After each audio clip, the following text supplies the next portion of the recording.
Assalamu alaikum wa rahmatullahi wa barakatuh. My name is Bilal Abdul Kareem for OGN. Today we're going to discuss the attacks which took place in Doha, Qatar at the hands of the Israeli Air Force, which killed 6 people, 5 staff members of Hamas, including the son of one of its senior members, and also a Qatari security agent. Let's get started. Let's take a look exactly what happened. But before we do, let's see what the Saudi Ministry of Foreign Affairs had to say about the attack. First of all, it says, quote, condemns and denounces in the strongest terms the brutal Israeli aggression and the flagrant violation of the sovereignty of the sisterly state of Qatar. The Jordanians also came forward with their own condemnations. Now, why are we focusing on the Saudi condemnation and the Jordanian condemnation when there were condemnations from around the planet? We're going to talk about that now. First of all, let's get started.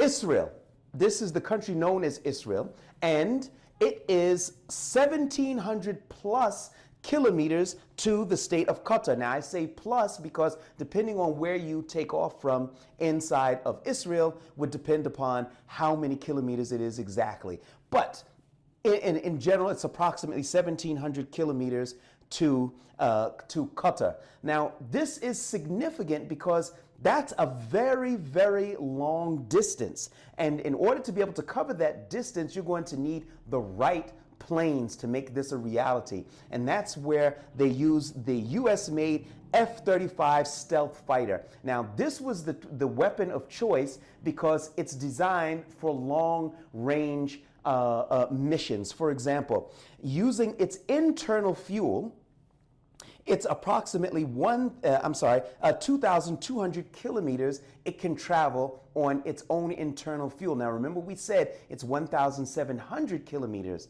going the trip from Israel into Qatar. Now, that's a straight trip, but also keep in mind, these planes don't run until they're empty. There has to be refueling. We're going to talk about that in a second. The speed is also important. Now, it's got burst speeds of up to 1,930 kilometers per hour. Those are bursts. The cruising speed is somewhere around 980 kilometers per hour. That too is significant. Let's take a look and see why. This is what it looks like. What it looks like to have your planes refueled in the air. Now, look at this.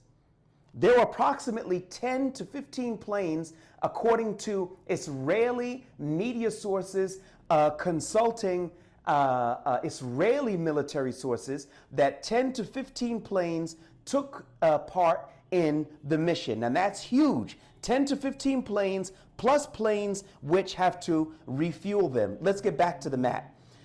You've got a 1,700 kilometer trip, okay? F-35s. Now, the first issue is that let's talk about Jordan. It is standard operating procedure that when a plane is going to enter into the airspace of another country, it notifies that country that their planes will be coming. Why? Because it may create a situation where they're trying to shoot those planes down, thinking that warplanes are coming for their country, or they may try to scramble their own planes in order to drive off the invading airplanes. This is something that happens across the board. Now, so therefore, the Jordanians had to have known about the attack prior to the attack. Now, keep and bear in mind, U.S. President Donald Trump said he found out about it late from the U.S. military. We'll talk about that in a second. Jordan. Now, the planes entered into Jordanian airspace without any problem and continued into Saudi airspace. Now, into Saudi airspace, the trip, if it's 980 kilometers at cruise speed, it's going to take approximately 2 hours to go from Israel into Qatar, not including about a 15-minute approximately refuel for each plane. Now, that's significant again because that would mean that the planes were in the airspace of Jordan and Saudi Arabia for approximately 2 hours. It is inconceivable that the Saudis and the Jordanians did not know that those planes were coming, number one. And if they didn't know, they would be in Saudi territory for 2 hours. Now, another thing that is significant is that those refueling planes, the planes that you saw that needed to be refueled, where did those aerial tankers most likely take off from? Two areas, either the Prince Sultan Air Base located near Riyadh, or the Al Udeid Air Base right inside of Qatar. Now, flight records suggest that a tanker took off from the Al Udeid Air Base and was in the area of the planes which probably needed to be refueled. However, our focus here is that there's no way you can make a trip like this without refueling. So I would ask the question, how is it possible that 10 to 15 warplanes traveled all the way from Israel, crossing Jordanian airspace and into Saudi airspace for 2 full hours, and then were able to hit Qatar? Bearing in mind that the Al Udeid Air Base is manned by 10,000 troops. Now, they've got here at the Al Udeid Air Base the aerial assets of the U.S. Air Force and the British Royal Air Force as well. So all of the tracking equipment and such like that had to be at the disposal. How is it that the U.S. president didn't know?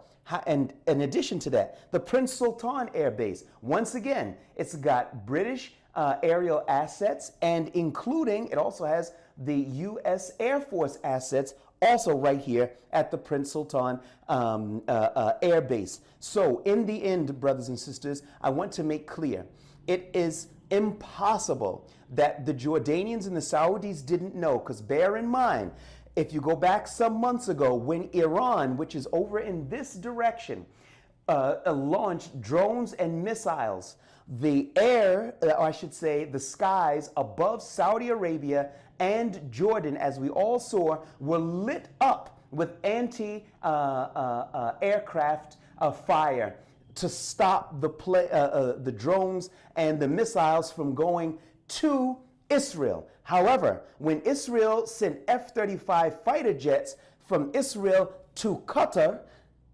nobody saw anything. There were no shots fired. They not only did they hit the airbase, but they safely made it back all the way to Israel. My name is Bilal Abdul